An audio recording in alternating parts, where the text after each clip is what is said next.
Welcome to Brilliantly British. My name is Lawrence and today I'm going to show you how to make a fantastic Christmas pudding. So as I show you how, please sit back, relax with a cup of tea in hand, putting those feet of yours up to, and enjoy this episode. And don't forget to subscribe. On the channel, we've shared our recipes for traditional British Christmas dishes, all of which wouldn't be out of place on a festive table with friends and family all around. In this episode, we'll be adding to the list by sharing our recipe for a dark and fruit-rich Christmas pudding. Step by step, you'll be walked through this Suet pudding's preparation before we crown everything off as per usual with a session of tasting at the end. So now, with the introductions made and your interest peaking, please allow me to show you how to turn these into this. To begin preparing your Christmas pudding by hand with a knife or with a food processor, chop your almonds coarsely before turning out and momentarily setting aside. Following on by combining flour with breadcrumbs and Muscavado sugar until homogeneous. Thereafter, incorporating your suet fat, then salt, mixed spice, cinnamon, orange zest, lemon zest, and nutmeg to form the dry yet aromatic Christmas pudding base. With the dry mixture set aside, continue by combining your eggs with brandy, rum, and a dark stout, along with freshly squeezed orange juice and lemon juice. And after having mixed well, recall your dry pudding mixture into which your dried fruit should go, namely raisins, dried currants, and dried cherries with your chopped almonds, mixing your bowl's dry contents well at first. Then turning in the wet pudding elements to then combine thoroughly. And then as a final step, peel, core, finely dice, and stir in your apple before refrigerating for at least an overnight period, leaving you with a welcomed period of rest sufficient for hydrating and relaxing with Brilliantly British content in hand, making sure to help us out by liking and subscribing. Thank you.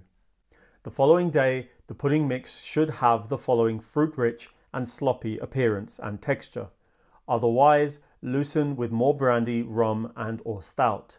Nevertheless, proceed by summoning your pudding bowl, which should be liberally greased, in my case with butter, to then be filled with your pudding mix, which should be knocked once filled to dislodge any pockets of air.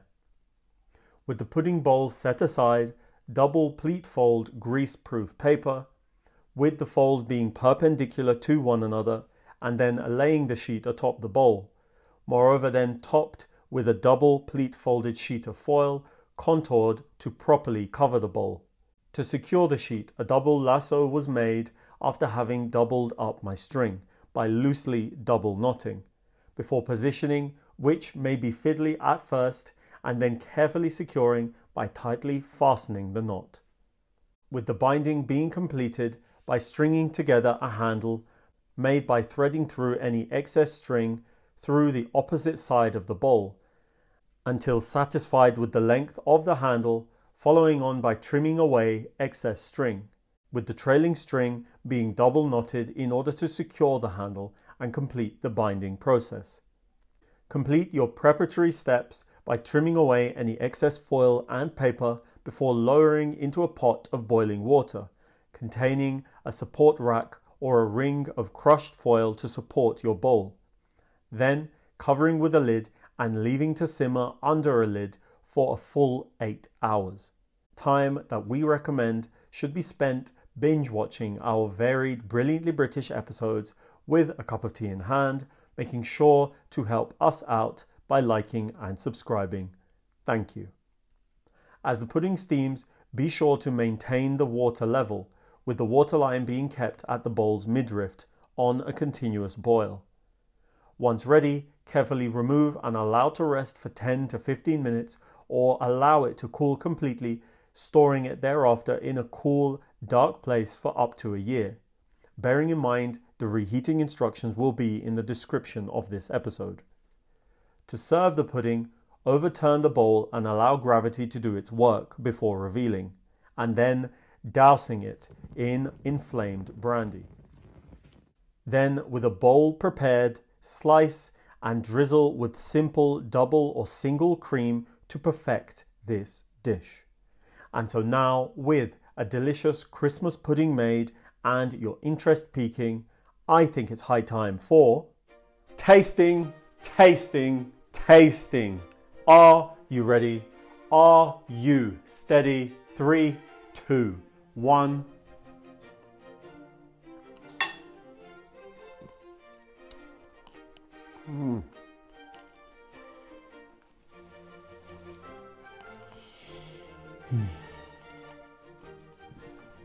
It was worth it.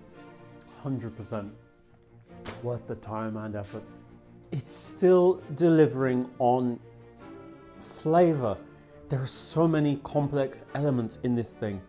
I actually don't know where to begin. The texture of it, it's uniquely dense and yet wonderfully moist. All of the fruits.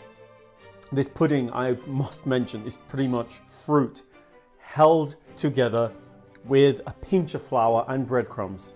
Simply put, the fruit has absorbed all of the wonderful brandy, the rum, the stout. The sour cherries come through and work wonderfully to counteract the sweetness of this pudding, because this pudding is by nature quite sweet, and so you actually do need something sour there to counteract the sweetness. And serving it with heavy cream really does help to cut through and actually balance the very deep flavor of this pudding.